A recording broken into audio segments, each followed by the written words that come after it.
Hi everyone, it's Christina from Christina's Garden Life, and today I'm going to talk to you about one of my absolute favorite plants, hellebores. So I'm not sure how many of you are familiar with hellebores or have planted them before, but they are really like the epitome of a perfect plant in my opinion.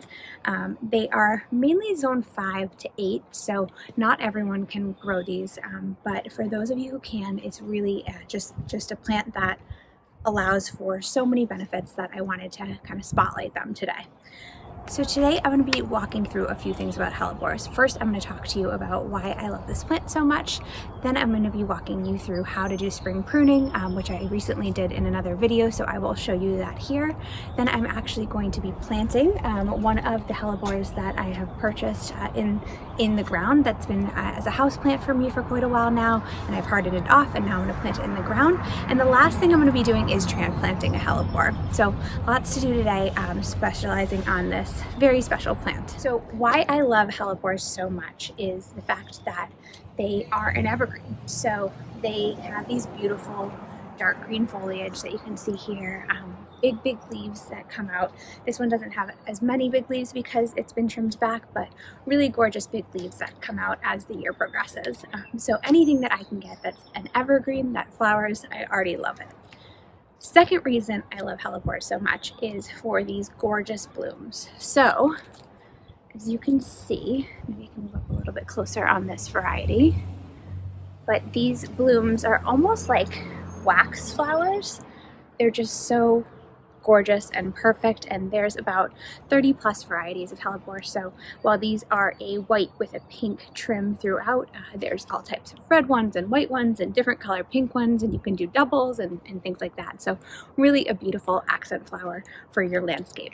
The third reason I love hellebores is because they can be planted in the shade. So I don't know how many of you, like me, have a very shady area. You can't see this right here, but right behind me here is a giant magnolia tree. It's about a 30-foot magnolia tree, and it creates just a massive canopy over this area. So I have a shade garden here, another shade garden behind me, and I'm always looking for plants that will brighten up that shade garden. And of course, anything that you can find flowering for a shade garden, I love it. The next reason I love hellebores is because they're one of the very first flowers that come up in the spring. So it's a gorgeous spring day today. It is late March, but these hellebores, and I'll show you them in the ground in a second, have been blooming and blooming since February, I'd say. So really long time to have the blooms popping out of the ground. We actually had snow completely cover them at one point, and they were all buds, and I was worried that something was going to happen, but they bounced right back and they're flowering away right now. So one of the very first flowers in the spring, just to brighten your walkway, and beautiful really all year round with the foliage. So those are the main reasons I love hellebores. Again, they are zone 5 through 8, and there's different varieties, which I'll show you through some of the ones that I have here, but really excited to get started and plant a couple today. This one in my hands, I'm actually going to plant in another video. I'm planning on using 2 of these as centerpieces in these pots right behind me. Which every year so far I've had hellebores that I planted in pots that at the end of the year I've moved into the landscape and had excellent results there. And the plant that I'm going to be planting in the ground today, I actually had a pot in my house most of the winter. So I think I bought it at the very beginning of February. It's been blooming and blooming and blooming in my house. In the last few weeks I've been hardening it off, so bringing it outside so it gets a little bit of the cooler daytime temperatures and can get ready for being in the ground. And then today I'm going to plant it in the ground. So great house plant to have. These are also called Lenten Roses, or you'll hear Christmas roses. So a lot of people do buy these around the holiday, and as long as you're taking proper care of them indoors, keeping them by a cool window that gets enough sun and keeping them moist, they do like to have a damp soil, you should be set to bring them out in the spring, plant them in the landscape, and I've had a lot of great results for that. So super diverse flower, excited to get going today. So the first thing I'm going to do is actually show you a video from the other day when I was trimming up these hellebores that are in ground already. So I really want to show you how to prune them in the spring so that they look beautiful, and they are looking great right now. So I will also then, after this video clip, I will walk you through the different varieties. So here you go. So as you can see, I have a patch of hellebores here. This is a shade garden, so these do get shade most of the time in the summer. However, the trees above us right now don't have leaves, but you will see that in mid-March and even earlier, they are just full of bloom. So this one's a little bit in the sun, so it might take a minute to adjust, but just full of blooms here. But you'll also notice that the leaves are really tired and old, but if you look up close, you'll see all new growth coming out. So hellebores are super easy to prune, and what you do is you are just going to take your shears and you go and you would follow this all the way down to the base, and then you snip. And that is the old, dead, tired looking leaf. And you do that all the way around, being very careful not to get any of the new growth. And that is how you clean up these beautiful flowering plants. There are a few varieties I want to show you that bloom more on the stems than they do the leaves. So the leaves and stems are kind of get together like this variety. So things like that, you just want to be extra careful. I think these as well, to make sure you're following it and there's no flowers there that you might accidentally cut. So let's clean these all up and I'll show you when I'm finished. So as you can see, they are just trimmed up beautifully, not a lot of excess foliage, although they will start to grow it soon, but wanted to show you some of the varieties that I have in this bed. This bed here, not sure if you can see it, but there are big hostas that come in behind here. So there is one hosta that comes here that's a little bit smaller, and then two giant hostas, and then the back is all astilbe, so another nice shade plant here. I also have some boxwoods here. These are actually sprinter boxwoods, so they do well in the shade. And then I also have all of these heucheras, which do need a little bit of a prune as well, so maybe I'll go through that. But heucheras as well, bringing lots of different diverse foliage colors to this bed. So I will pop a picture of what this bed looks like up so you can see it in full color, but I did move these hellebores to the front of the bed this year, so a little bit different than what you'll see in the photo. So the first hellebore here, I believe this is called an ivory prince. I am not positive, but it is a gorgeous bloom. This is one that I had in a pot that I then moved out into the landscape in the fall a year or two ago, so it's doing really well in this spot. The next variety, I'm not sure what these are called. I actually got these at my Whole Foods, so I saw them for a very good price. Hellebores can be relatively expensive, so the fact that they had them at Whole Foods and they were very reasonably priced, I snagged up a bunch of them, so not sure the exact variety. Hopefully, maybe someone knows in the comments, but if not, they're just a gorgeous kind of light pink in the inside and red on the outside, or dark pink on the outside, with a really striking dark foliage. This third variety I got at my local garden center, Sam Bridges. I love their hellebores that they have there, and this one is called I think it's called Ice and Rose Red. So as you can see, let me see if I can get you a better shot of this flower. So as you can see, just a deep, deep red, bright yellow heart in the center, and absolutely full of blooms there, so really gorgeous. And we have another Ice and Rose Red there. These two were also in pots, so moved them into the landscape in the fall. Then this next variety, I'm not positive what variety this one is either. This is actually one that I had indoors that I moved out at the end of the year. I don't know how well these did because of the transplant, so you can see how small these are. Hellebores don't like to be transplanted, so you can definitely tell that they are a little bit smaller, but as the seasons go, they will get bigger and bigger. There's an example here of just how big they can get with their root system really kind of growing out. And then I have one more little thing I want to show you here. So this tiny leaf is a hellebore leaf. This has naturalized on its own, so really excited about this one that it did breed on its own and create its own little leaf there. So hoping that they will continue to do that in this area and really fill out. So today I'm going to be planting this beautiful variety in the ground, and as I said, this has been living in my house as a houseplant since around February. You can see that it has beautiful white flowers that are blooming, and then also the green flowers Get a close shot there. The green flowers are what this fades to over time. So you really, another advantage, I probably should have listed this one, but another advantage is just how long you have these blooms for. These will stay all summer pretty much. So you'll see little green blooms, or the pink ones turn a little bit like more of a mauve deep pink, but you'll see these all summer long. So really beautiful, no matter if it's in the white state or the green state. And I believe these are ice and rose as well. I think they're ice and rose white, so another variety of the ice and rose that do really well. So I'm going to put this in the ground and show you how I do it. So I've decided that I will put this towards the front of the bed. The plant is a tall plant, but that's just because it is a little bit later in its blooming cycle, because it was forced to bloom indoors from the nurseries, so it is taller. The rest of these plants behind it will catch up as the spring goes on, and then it'll be absolutely fine.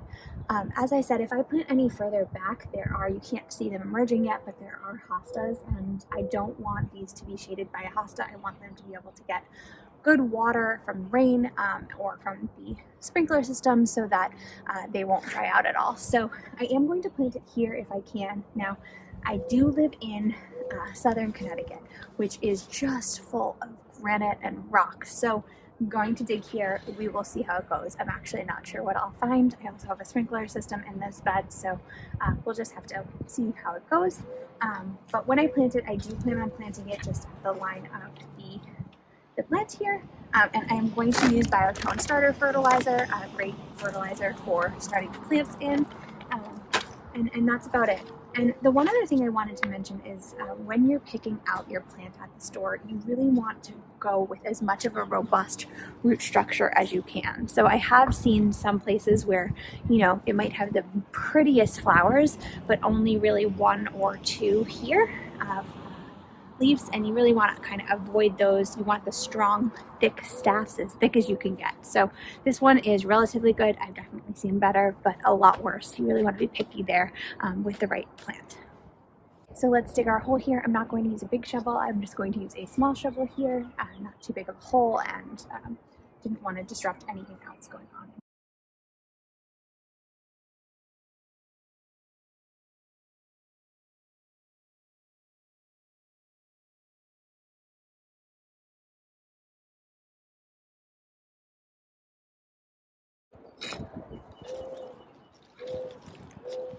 Should be deep enough. So, my Biotone here.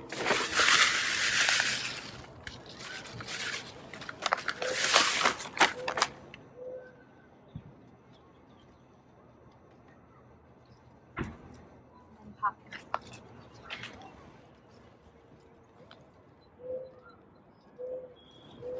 This plant is root bound. Hellebores do tend to get very, very root bound, so you can see roots all the way through here.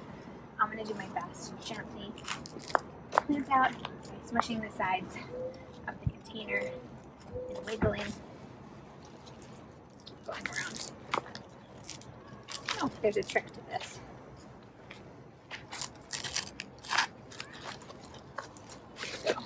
Alright, so yeah, you can see the roots are just totally bound there. There's a worm, which I guess was in my house, and these roots are just tight. So usually you don't want to do much here, but they are just tightly wound. Look at that.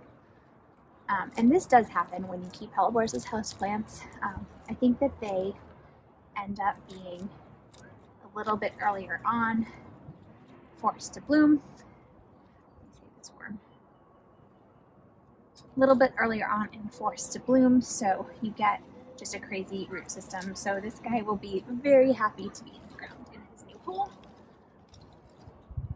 So just getting it in there.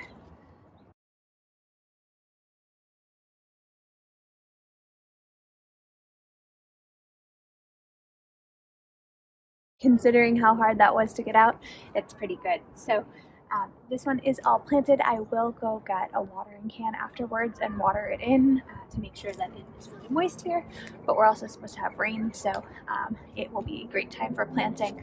And I forgot to mention, but it is spring here. It is officially spring, and the daytime temperatures are around 50s to 60s now. Nighttimes are not getting above freezing. Hellebores do go down to zone 5, so they can be tolerating colder temperatures, but I wouldn't plant if it was below freezing. So I think this is probably a good time here where our nighttime temperatures aren't even really getting close to the 30s anymore. They're closer to the 40s. So he should do very well, but made sure to harden him off beforehand just in case. But I will water this in. So now I'm going to show you a transplant.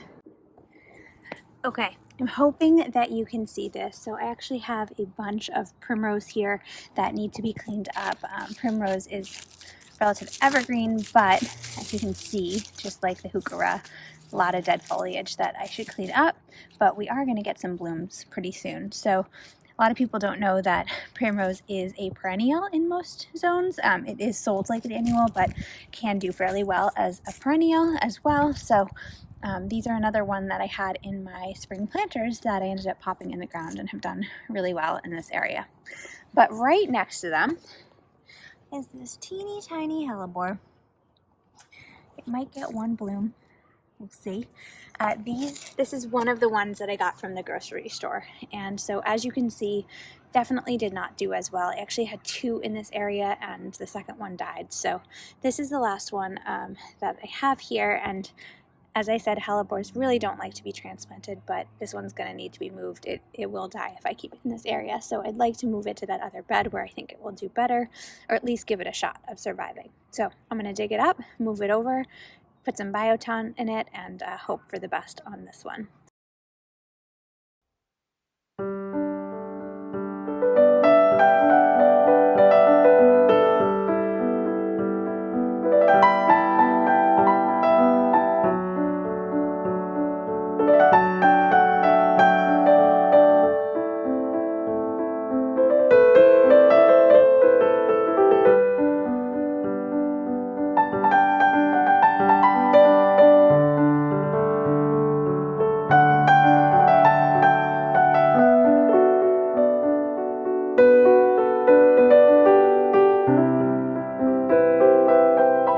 Okay, so there you have it. I will water these 2 plants in, as I said, and we should be set. This plant ended up being a little close to this one. I think it'll be okay. It's going to be happier than where it was, and I'm not going to trim the leaves back yet. I'm going to leave this a little while longer and see how it does in this area before I cut off its foliage. So I will just leave that a little bit while longer. But other than that, this beautiful hellebore shade garden looks great. So I just can't wait to see how this comes in. This is our walking path to the front of the house. I'm sure you can hear cars driving by. So it just brings a lot of joy and happiness as you're walking up to the house, even though it is winter, early spring. Just a beautiful sight to be seen. So I hope you enjoyed this video on hellebores, and I can't wait to see you in the next one. Thanks.